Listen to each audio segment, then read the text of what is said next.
Puji nama Tuhan, shalom. Puji Tuhan, hampir 1 tahun saya nggak ada keceria ya, karena corona yang membuatnya.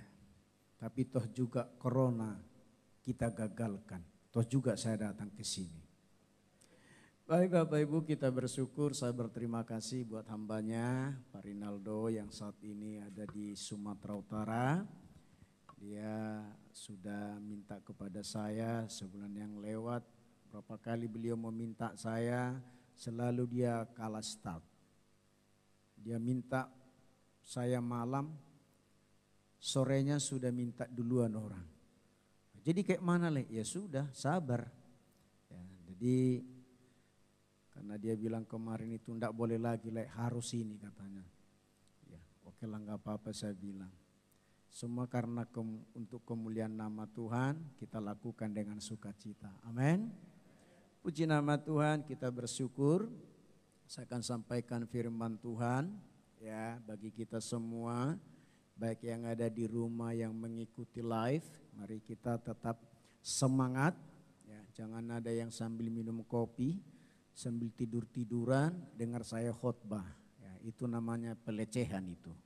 Ya. Baik, kita akan buka kitab kita dari kitab Filipi pasal 4 ayat yang kedua sampai ayatnya yang ke-9. Saya ulangi, Filipi pasal yang keempat ayat yang kedua sampai ayatnya yang ke-9. Sudah ketemu Bapak Ibu? Puji Tuhan, mari perhatikan Alkitabmu. Dengarkan saya karena iman timbul karena pendengaran firman Kristus Yesus Tuhan. Nasihat terakhir, Eudie kunasehati dan Sintike kunasehati supaya sehati sepikir dalam Tuhan. Bahkan kuminta kepadamu juga Sunsugos, temanku yang setia. Tolonglah mereka karena mereka telah berjuang dengan aku dalam kebenaran Injil bersama-sama dengan Klemes dan teman-temanku sekerja yang lain yang nama-namanya tercantum dalam kitab kehidupan. Bersukacitalah senantiasa dalam Tuhan. Sekali lagi kukatakan bersukacitalah.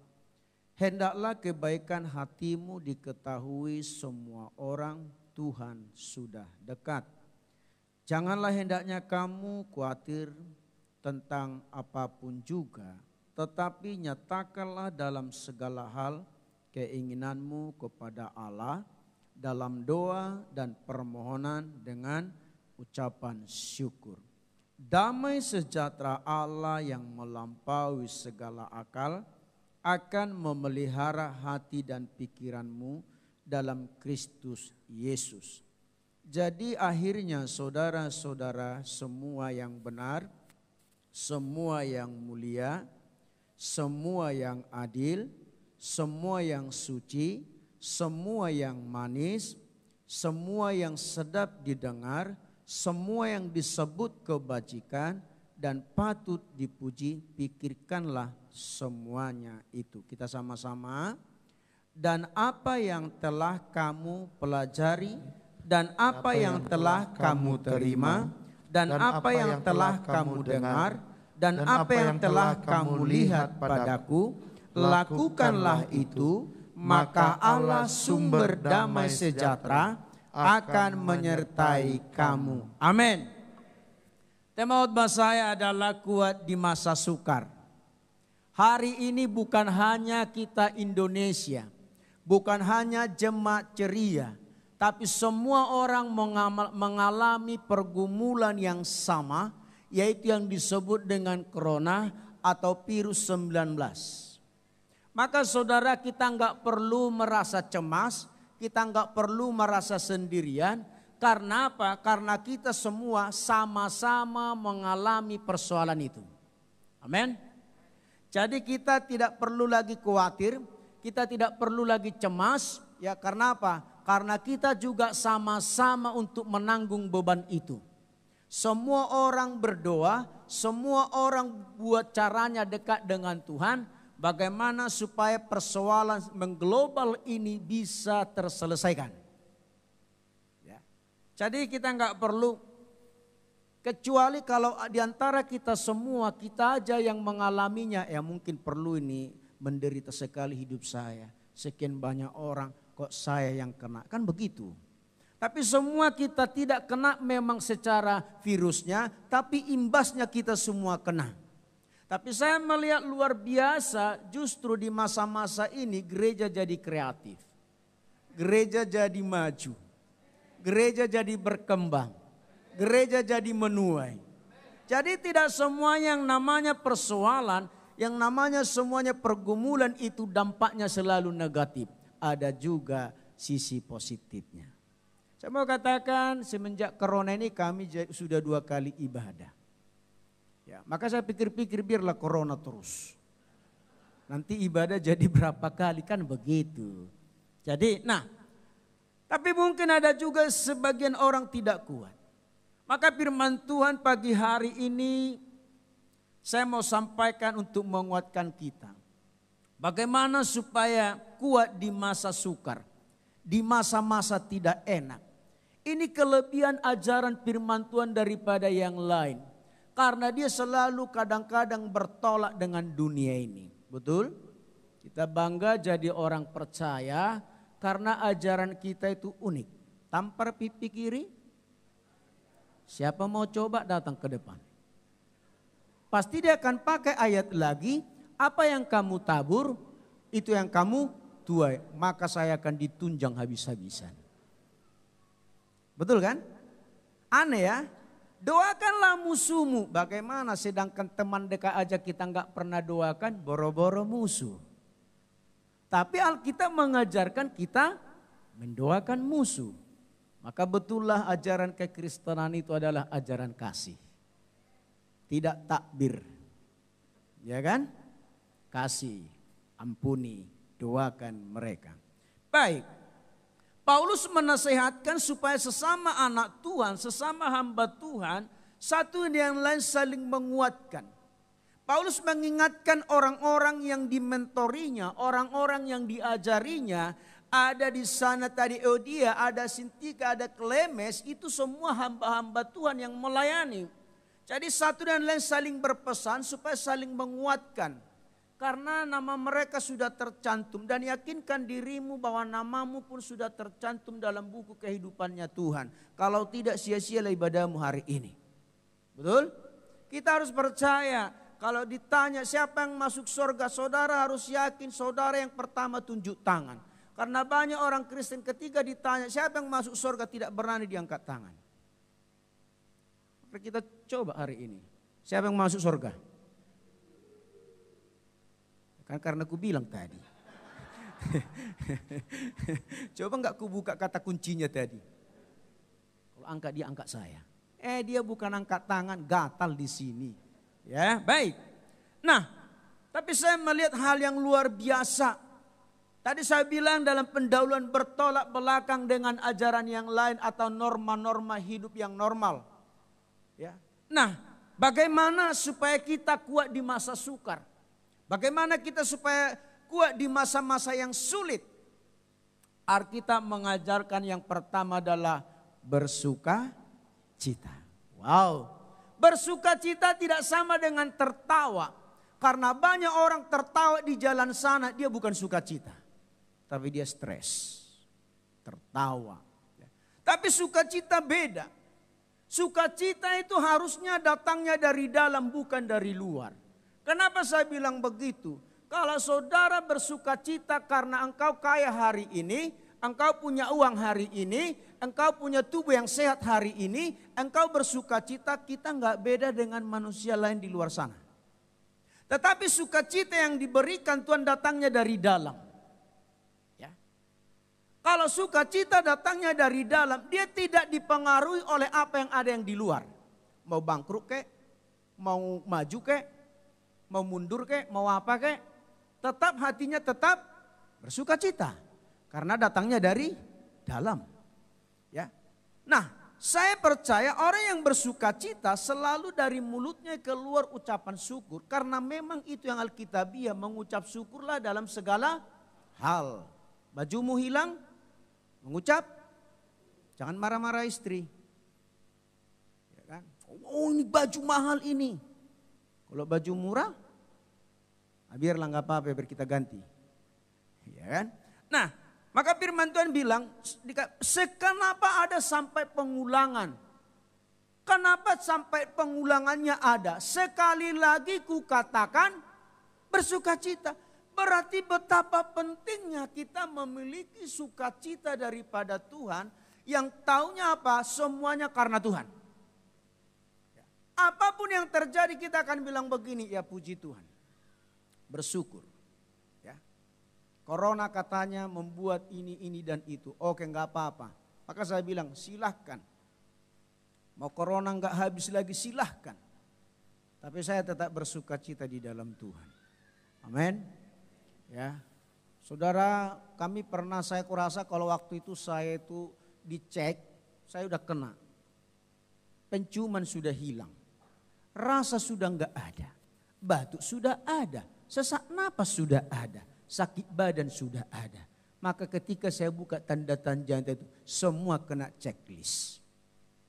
Kalau saya nanti lapor, saya akan diisolasi. Ditutup lagi GBI Silinca. Saya nggak mau ditutup sendirian. Saya akan ngaku, kemana Bapak? Saya kemarin pergi ke Ceria. Ceria ditutup. Saya kemarin pergi ke GBI Kota Baru. Ditutup GBI Kota Baru. Oh kami kemarin mengadakan sidang di GBI Abadi. GBI Abadi ditutup. Betul saudara? Ya. Semua jemaah akan dicari. Ya. Tapi saya juga udahlah bersukacita aja, santai aja sama Tuhan. Amin. Bukan berarti kita itu melawan pemerintah, bukan. Kita tetap ikuti ibadah protokol sama seperti ini. Jaraknya tetap kita buat 1,20 meter. Ya. Nah, tetapi karena sukacita lebih besar di dalam hidup kita, itu membuat kita kuat. Orang di dalam kesusahan boleh-boleh aja, tetapi sukacitanya jangan sampai hilang. Amin. Nah, jadi saling menguatkan. Firman Tuhan katakan, kenapa sampai ada pengulangan? Berarti sangat penting. Tidak hanya udah kalau lalu-lalu, tapi ini penting. Sekali lagi kukatakan bersukacita. Apapun keadaan kita, apapun persoalannya, apapun yang tidak enak menurut kita, logika kita, tapi firman Tuhan bilang saya harus tetap bersukacita. Bersukacita tidak perlu tertawa-tawa kuat-kuat. Nanti dibilang orang kita stres. Sukacita adalah ekspresi. Sukacita adalah gaya kita ketika kita satu menghadap Tuhan. Dua menghadapi persoalan yang sedang terjadi. Amin. Ya. Nah, ya saudara, kita lihat firman Tuhan yang luar biasa. Ya, ternyata sukacita di dalam Tuhan itu beda dengan sukacita yang apa dikatakan dunia ini. Maka saya bilang aneh. Pengajaran kekristenan itu luar biasa. Berbeda dengan ajaran yang lain. Ya. Coba kita lihat dulu dalam Habakuk 3 ayat yang ke-17 sampai 19. Sekalipun pohon ara tidak berbunga, pohon anggur tidak berbuah, pohon zaitun mengecewakan. Terus kalian yang baca dulu. Sekalipun ladang-ladang tidak menghasilkan bahan makanan, kambing domba terhalau dari kurungan, dan tidak ada lembu sapi dalam kandang. Namun aku akan bersorak-sorak di dalam Tuhan, beria-ria di dalam Allah yang menyelamatkan aku. Allah Tuhanku itu kekuatanku, Ia membuat kakiku seperti kaki rusa. Ia membiarkan aku berjejak di bukit-bukitku. Nah lihat, ini kan berbicara makanan gak ada lagi. Betul dah? Karena dibilang sekalipun pohon ara tidak berbunga, pohon anggur tidak berbuah, pohon zaitun mengecewakan. Sekalipun ladang-ladang ini berbicara makanan, betul dah? Ini berbicara income, ini berbicara pemasukan. Ya.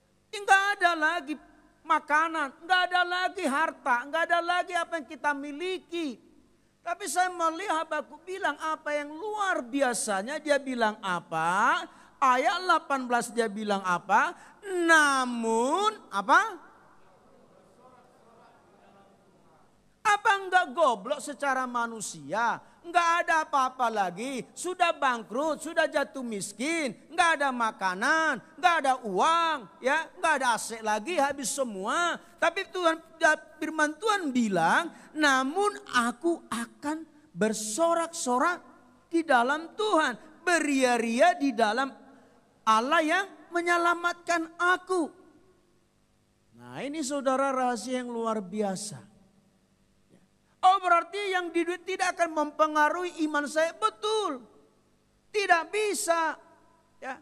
Nah sukacita itu penting, sukacita itu harus kita miliki sebagai anak Tuhan. Saya mau katakan saudara, ya kalau saudara sakit, yang membuat saudara itu cepat sembuh, obat atau sukacita saudara?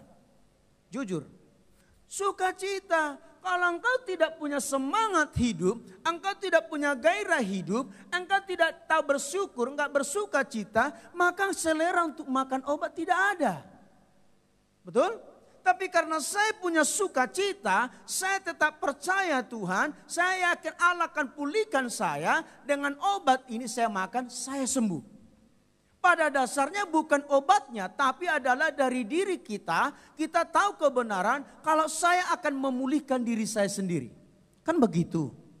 Hati yang gembira adalah obat yang manjur. Ya. Jadi orang bersuka cita, ya, hatinya bergembira, apapun persoalannya, apapun penyakitnya, dia akan tetap semangat. Amin. Tidak akan menghalangi dia terus untuk datang kepada Tuhan. Dan tidak membuat dia tetap bersungut-sungut. Kenapa? Sekalipun saya mati, jaminannya sorga. Amin. Bagiku hidup adalah Kristus. Mati, nah itu dia tahu itu. Jadi tidak perlu mengeluh. Ya. Nah ini sedang terjadi saat ini. Sukacita, ada istilah imun dan iman harus kuat. Amin. Sukacita itu juga membuat imun tubuh kita ini semakin kuat. Ya. Tapi kalau kita bersungut, aduh bagaimana lah ini, bagaimana. Memang kita sudah dibuat keadaan aneh. Yang dulunya gereja ajarkan ya saling bersalaman, saling mendahului salam. Sekarang dia ditolak, jangan. Maka saya sudah rindu sekarang nyanyian itu, bergandengan tangan. Itu enggak muncul lagi di gereja. Karena sempat kita bergandengan tangan, kita sedang melanggar protokol kesehatan. Rindu tidak saudara nyanyian itu? Apalagi orang berpacaran ke gereja, nyanyian itu sedang enak sekali. Kesempatan pendeta suruh kita bergandengan tangan. Aduh puji Tuhan lah ini, kesempatan. Mungkin sampai kok enggak ada lagi nyanyian bergandengan tangan di gereja ya. Ya. Kita dibuat dengan aneh sekarang. Ya. Dulu harus dekat-dekat, sekarang harus menjauh. Dulu harus salaman, sekarang kita ini kadang-kadang kita semua maaf, sudah kayak orang Buddha kita ini semua. Amitabha. Kan lucu kan? Ya. Kita udah dibawa kepada situasi yang aneh. Memang keren bahasanya, new normal, kehidupan yang baru. Sebenarnya kan kehidupan aneh. Coba kayak gini kita semua, nah siapa yang kenal? Kalau enggak saya buka masker saya, meskipun tadi ya Kota Barat bilang akan dilayani ini, pasti siapa itu? Coba kayak gini. Sekarang ini saya kadang ada jemaat datang ke gereja saya enggak kenal. Saya sudah dibuka. Ayau dia mang, I hold HP. Aneh kan? Ya, aneh. Tapi ada juga untungnya. Tidak nampak lagi jeleknya. Ada juga untungnya ya. Yang nampak gantengnya semua. Jadi ada juga untungnya. Tidak perlu lagi kita bermuka tembok karena muka kita sudah ditutupi. Ya kan? Hanya mata ini sudah tertutup. Ya, aneh saudara. Tapi gimana? Apakah kita mengeluh? Apakah kita protes? Ya. Kalau saudara tahu segala sesuatu itu Tuhan izinkan, ini Tuhan izinkan, ya sudah terima aja. Amin.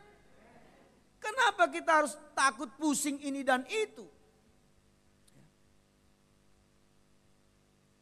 Aneh sekarang. Tapi kalau kita tetap bersuka cita ya sudahlah. Hati saya tetap gembira meskipun ke gereja harus tutup masker. Harus tutup ini. Sekarang juga sudah ada masker satu tidak bisa. Harus dua. Kan sama membunuh sebenarnya. Kita memang lepas dari corona tapi mati karena sesak napas. Betul dah. Logika dulu. Nanti akan muncul lagi. Kalau 2 tembus pakai 4. Mempercepat. Satu aja saya sudah ngos-ngosan. Lebih enaknya rupanya mencium napas kawan daripada napas sendiri. Tergantung apa pula yang kita makan tadi.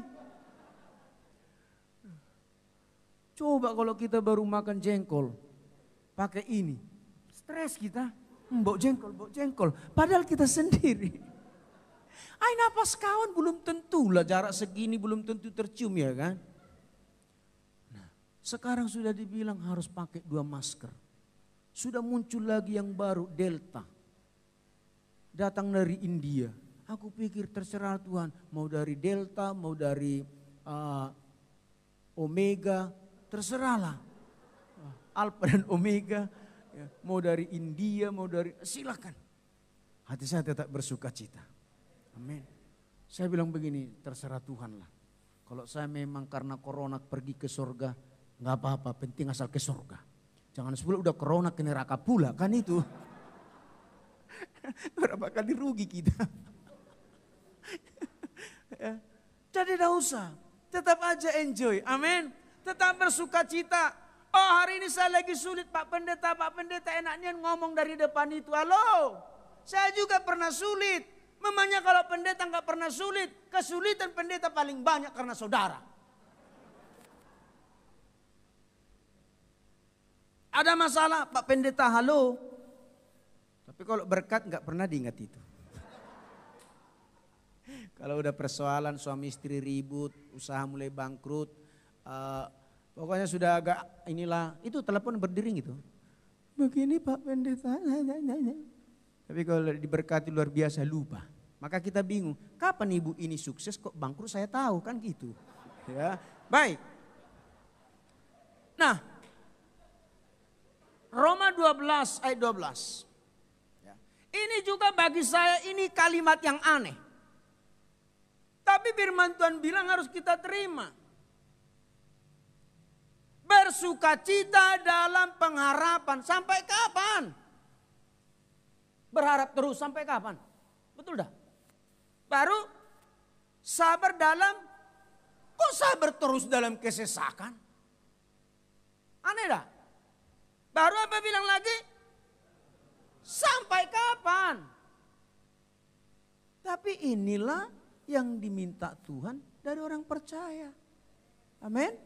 Harus tetap punya pengharapan bahwa satu saat akan berubah. Amin. Bahwa satu saat kesesakan ini akan selesai. Bahwa satu saat doa akan didengarkan. Bukankah Tuhan sendiri yang mengajarkan? Orang yang meminta akan menerima. Orang yang mencari akan mendapat. Orang yang berdoa mengetuk pintu. Pintu akan berarti ada jawaban. Tapi dalam semuanya itu tidak akan semerta-merta hari ini terjadi. Kalau seperti itu berarti turun aja Tuhan, kita yang jadi Tuhan. Karena kadang kita berdoa biarlah kehendak Tuhan, sebenarnya tidak kehendakku yang jadi.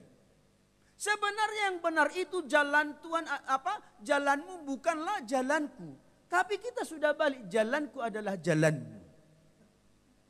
Rancanganku bukanlah rancanganmu, kita balik, rancanganku adalah rancanganmu. Tidak bisa. Ya. Nah, karena saya udah buat alarm di HP saya, kalau udah bunyi nanti itu mau dimanapun selesai. Jangan bilang nanti, oh pendeta kok bunyi HP-nya, saya buat alarm. Saya mulai beberapa minggu ini belajar, saya doa, saya harus disiplin. Saya mau belajar disiplin diri juga. Ya, jangan sampai lamanya khutbahnya hilang. Biar nanti sampai dimanapun dia, mau di poin 1 ini kita, 2 poin lagi tidak habis, sudah kita pulang. Setuju saudara? Ya, oke. Jadi kalau udah bunyi nanti, di HP saya buat jam 10.20 selesai. Jadi kalau nanti sudah bunyi, berarti kita selesai. Mau nggak tuntas, mau ini terserah. Kalau nggak tuntas nanti kita selesaikan di luar, cuman harganya udah beda. Loh, beda kan? Spesialis dengan umum beda dah. Beda. Kalau kita ke dokter spesialis lebih mahal. Jujurlah, ada dokter di sini. Tidak usah angkat tangan, tapi saya tahu itu. Karena saya pernah. Kalau ke umum kan, kita ke puskes dengan ke dokter spesial, beda ada obatnya? Beda. Kalau saya ke puskes lihat, batu itu obatnya, sakit kepala itu obatnya. Tapi puji Tuhan tetap juga sembuh.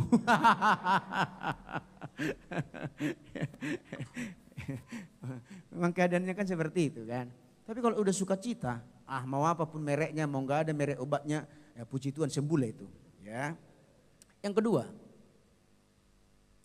dalam Filipi tadi, hendaklah kebaikan hatimu diketahui semua orang.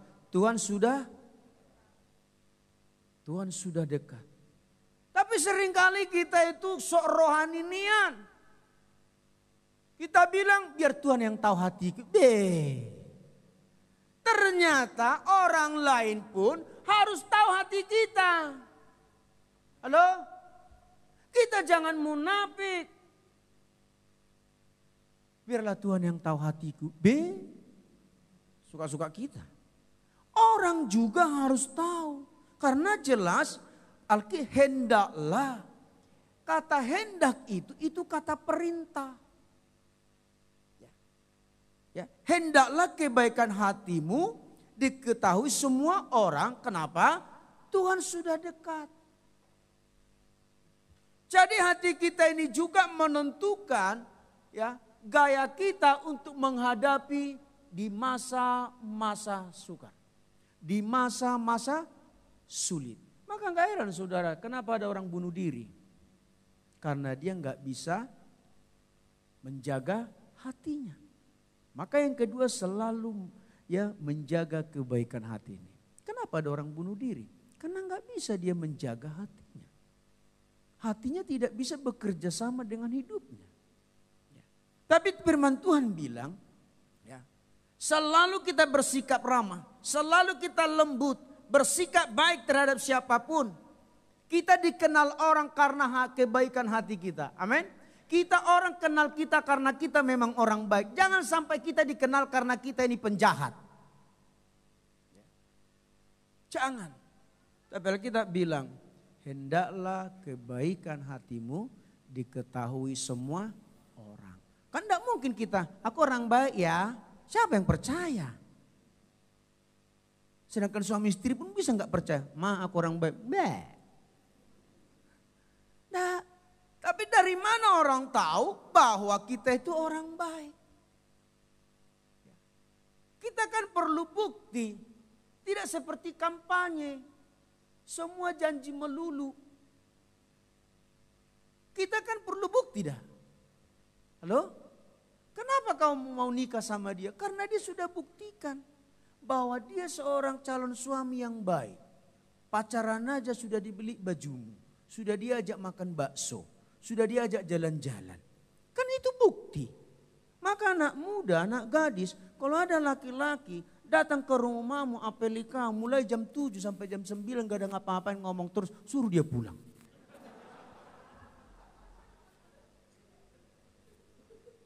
Apalagi kalau dia datang modal tampang saja. Salam. Lihat ada yang dibawa dah. Itu kan bukti ada. Halo anak muda, anak gadis pada umumnya, jangan kau percaya dengan bajunya yang mahal dipinjam itu. Jangan kau percaya dengan sepatunya yang mahal itu, pinjam juga. Tapi kalau dia datang, salam langsung ada di bawah. Kan enak, Maruduk datang. Pasti langsung bilang, suruh masuk. Sesudah masuk, narodoh Marudut. Langsung bikin kopi. Karena udah ada yang kau bawa. Itu sudah bukti. Pasti bilang, jangan lepas lagi dia Marlina ya. Itulah suamimu si Marudut. Kan begitu. Jadi sudah nampak kita kan perlu bukti. Maka dari mana kita ketahui seseorang itu baik atau tidak? Dari tindakannya. Dari kelakuannya. Dari cara dia berbicara, dari cara dia bertindak. Kan begitu. Ya. Mana ada bisa kita tahu kalau bilang, dengar wahai aku ini baik hati. Mana ada. Enggak ada pencuri mengaku pencuri. Pencuri selalu mengaku tidak pernah mencuri. Nah, demikianlah dikatakan firman Tuhan. Hati ini menentukan juga perjalanan hidup kita. Hati ini perlu kita jaga. Karena firman Tuhan katakan Amsal, yaitu kitab Amsal 4 ayat 23. Dikatakan seperti ini. Jagalah hatimu dengan segala kewaspadaan. Itulah kehidupan. Lihat kata-kata karena itu, perhatikan. Karena. Ya. Karena. Itu. Kalau dia lebih jelas. Karena itulah, itu lebih jelas lagi. Ya, karena dari sanalah apa dikatakan terpancar kehidupan. Maka kalau kita nggak bisa mengelola hati kita, nggak ada kehidupan. Tapi kalau kita bisa kelola hati kita, maka kehidupan akan terpancar. Sukacita ada terus. Amin. Ya. Kalau hati kita terus benci, dendam, iri, sakit hati. Ke gereja angkat tangan tapi seram. Mau cinta Yesus. Maka kadang-kadang pemimpin pujian jadi takut lihat ke depan. Mari angkat tanganmu. Karena nggak sanggup. Asal ngomong nyakitin. Ada tipe orang seperti itu ya. Asal ngomong terluka kita. Asal ngomong jelekkan orang lain. Asal ngomong lukai hati orang. Di sini enggak ada yang seperti itu. Tadi ada. Tapi setelah saya khotbah enggak ada lagi. Meski pakai masker, dari bola matanya aja sudah kelihatan. Amin. Jadi Tuhan bilang bagaimana kita supaya kuat di masa sukar, kita harus jaga hati. Jaga hati. Jangan mau terpengaruh, jangan mau tertipu dengan keadaan sekarang. Tetap jaga hati kita. Nah, saudara ini kasih Tuhan, ya, ini sangat perlu. Ya, sampai kapan kita jaga hati? Sampai Tuhan datang. Sampai kapan Tuhan datang? Ya nggak tahu. Nah, ini kan misteri. Gak ada yang tahu kapan Tuhan datang. Tapi yang jelasnya dia datang. Tuhan sudah dekat. Kan Alkitab bilang apa? Dikatakan tadi Tuhan sudah dekat. Artinya apa? Sampai kapanpun, bahkan sampai saya mati pun, saya harus tetap menjaga hati. Jadi saya percaya kalau hati kita lagi tidak enak, maka di restoran termahal sekalipun tidak enak. Betul dah. Mau disediakan di sana puyung hai, capcay, bahkan sampai ikut barongsai. Kita tidak akan semangat.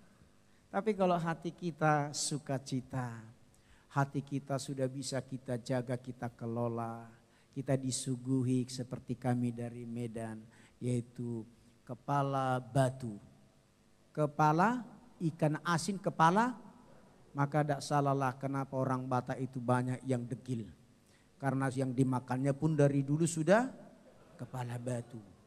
Bayangin ikan kepala batu, kita makan, apa enggak kita jadi kepala batu? Ya. Ikan kepala batu, ikan asin maksud saya. Daun nubi diambil dari tetangga. Diambil dulu baru minta. Nah, ada itu. Itu katanya Tako Raja, kalau saya terjemahkan Tako Raja berarti pencuri, raja pencuri. Nah gitu. Ambil dulu baru. Eda, tadi pagi ku ambil daun ubimu 1 pucuk. Sesudah diperiksa pucuknya semua hilang. Tapi pengakuannya biasanya itu kan, ya nasi putih, ya karena kita sudah tahu bersuka cita, kelola hati, mengucap syukur, ini akan nikmat sekali. Habis sampai 3 piring, ini yang jadi persoalan. Karena beban hidup semakin tambah. Kalau beban hidup mantap, kalau kepala batu tidak di situ. Nah ini akan nikmat sesudah itu mantap. Tapi kalau hati kita enggak suka cita, kita di traktir, di restoran, di meja paling bagus, spesial, khusus, VIP, cuman kita di situ, rasanya ini semua hambar. Mana kita pilih? Kepala batu ya? Kalau saya sih enggak lah. Kalau saya sih di restoran lah. Tapi hati saya suka cita di sana. Betul ya? Ya, tinggal sedikit lagi. Ya, nah, jadi ini suatu kekuatan juga bagi kita. Ketika masalah, persoalan, pergumulan datang, tantangan datang, kalau kita nggak bisa jaga hati, kalau kita nggak bisa kontrol hati, kalau kita nggak bisa hati kita ini kerjasama dengan kita atau kita pengelola hati kita, bunyi saudara. Gimana ini? Saya mau tunduk kepada diri saya, tapi kalau saudara yang maksa, saya akan tunduk kepada saudara. Jadi lanjut. Oke lah. Berapa menit lagi? Hah? Karena tinggal 1 lagi nih memang. Ya. Saya pun ngejar ke sini dari tadi. Ngejar yang terakhir ini. Karena kalau nggak sampai ke terakhir, sampai kapan kita? Kan logika kan? Sebenarnya saya tadi kejar sampai terakhir. Tapi nggak nyampe juga. Alarm saya sudah bunyi, berarti saya harus berhenti. Tapi karena saudara bilang lanjut, saya harus pastikan. Jangan cuma 2 orang bilang lanjut, yang lainnya sudah menggerutu. Nanti kau disalahkan. Gara-gara ini sok-sokan, lanjut. Nggak jadi berkat kau di sini. Dan sudah selesai ya sudah lah, lanjut. Sok-sok rohani. Karena maksud saya begini, ya kita itu kan harus jadi berkat lah. Ya, saya harus pastikan, supaya saya senang. Kalau cuma 3 orang yang bilang lanjut, saya nggak mau. Kita ini hampir berapa orang ini, yang lainnya sudah nggak iya lagi. Kan nanti kau yang dipersalahkan bukan saya, karena saya sudah ada pengakuan. Nah sekarang kita tanya kembali. Kalau 50-50 oke lah. Lanjut apa selesai? Wow, kok bisa lebih daripada suara yang di sini? Baik.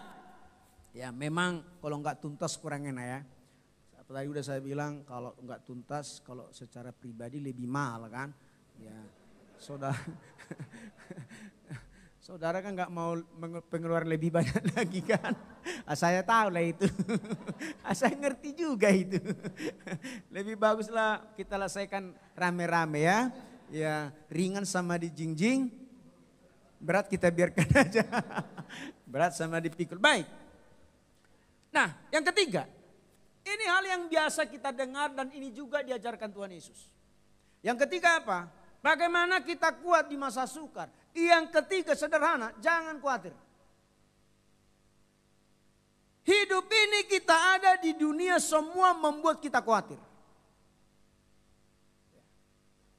Semua. Engkau menikah mungkin kalau enggak tahu kebenaran engkau akan khawatir. Bagaimana saya bikin istri saya ini besok ini bisa tercukupi. Bagaimana saya punya anak besok tercukupi. Bagaimana saya bla bla bla. Itu sudah. Setiap apa yang kita jalani, setiap apa yang kita kerjakan, itu ada di sana juga terletak namanya khawatir. Kenapa saudara pakai masker? Kenapa saudara jaga jarak? Sebenarnya karena ada khawatir. Betul dah? Iya. Iya, sudah sone bebah. Di mana kita, kapanpun, kekhawatiran pasti akan datang. Engkau buka usaha sudah ada juga di benakmu, jangan sampai bangkrut. Betul dah? Engkau menikah, jangan sampai begini. Tapi firman Tuhan jelas, jangan khawatir. Oh ini Paulus yang bilang, saya nggak perlu, ini karena Paulus yang bilang. Ini Tuhan Yesus sendiri yang bilang kepada kita supaya kita jangan khawatir. Betul? Janganlah kamu khawatir tentang apapun juga. Siapakah di antara kamu karena kekhawatirannya menambahkan sehasta daripada perjalanan hidupnya? Enggak ada. Firman Tuhan jelas bilang jangan khawatir. Tapi dia beri solusi untuk orang khawatir. Alkitab memberi solusi. Solusinya di mana? Di Alkitab ini juga. Tetapi hendaklah, ya janganlah kamu khawatir tentang apapun juga, tetapi nyatakanlah kekhawatiranmu itu ya, dalam segala hal, keinginanmu kepada Allah. Pertama dalam apa? Doa. Kedua, permohonan dan ucapan syukur. Ya. Kekhawatiran tidak akan membuat kita semakin baik. Kekhawatiran tidak membuat kita semakin naik. Kekhawatiran sama dengan ketakutan. Ketakutan sama dengan kecemasan. Kalau orang sudah ketakutan, tidak bisa berbuat apa-apa. Betul? Contoh, di kampung kamar mandinya jauh nian dari rumahnya. Mamanya, ambil dulu ini. Sudah takut atau khawatir dulu. Jadi tidak ke sana. Enggak lama ada bigu. Tidak akan bisa kita naik. Kita tidak akan bisa sukses. Kita tidak akan bisa terus mengembang. Kalau kekhawatiran sudah menguasai kita. Kalau ketakutan sudah menguasai kita. Dengar baik. Ya. Tapi kalau engkau berani berjalan terus seperti itu. Paling saya kerjakan, saya berdoa. Saya minta. Saya bersyukur. Nah. Ada banyak orang karena kekhawatiran. Ya. Justru itu yang membuat tadi kembali datanglah penyakit. Karena sudah ketakutan. Ya. Sudah ketakutan dulu yang mendatangi hidupnya. Tapi firman Tuhan yang mengajarkan ini adalah tokoh sentral Alkitab sendiri. Yaitu Yesus Kristus. Ya. Kalau kita baca itu dalam Matius pasal 6 itu. Tentang kekhawatiran. Jangan kamu khawatir. Masalah bajumu. Masalah makananmu, masalah tempat tinggal. Kita jangan khawatir. Burung tidak pernah menabur, tapi dia hidup sampai hari ini. Betul bapak-bapak? Burung kita, ini dia punya burung, baru saya ingat. Terpelihara. Tidak pernah menabur, tapi dia terpelihara. Tuhan bilang kita lebih daripada itu. Tapi kalau kita nggak mengerti teori kerajaan Allah, yaitu selalu bersungut, selalu marah-marah, ya, karena takut. Ya. Tapi Alkitab bilang kamu jangan khawatir. Bukankah hidupmu itu lebih penting daripada makanan, pakaian, tempat tinggal? Nah, ya saudara, saya mau tanya, siapa sini bajunya cuma 2? Gak ada kan? Sampai bajumu kau kasih tetangga karena datang yang baru terus. Gak ada. Siapa di sini gak ada tempat tinggalnya? Jangan bilang, oh saya ini ngontrak, itu kan tempat tinggal. Bukan ku bilang siapa nih sih yang gak ada rumahnya, kan gak ku bilang. Yang Alkitab bilang apa? Tempat tinggal. Maka baca Alkitab jangan salah. Jangan disuka-suka kita menerjemahkan. Yang dibilang Alkitab kalau ada bajumu 2 kasih. Jangan kau lihat motornya 2 kau incar. Karena motormu ada 2 harus kau kasih 1. Kan tidak ada itu.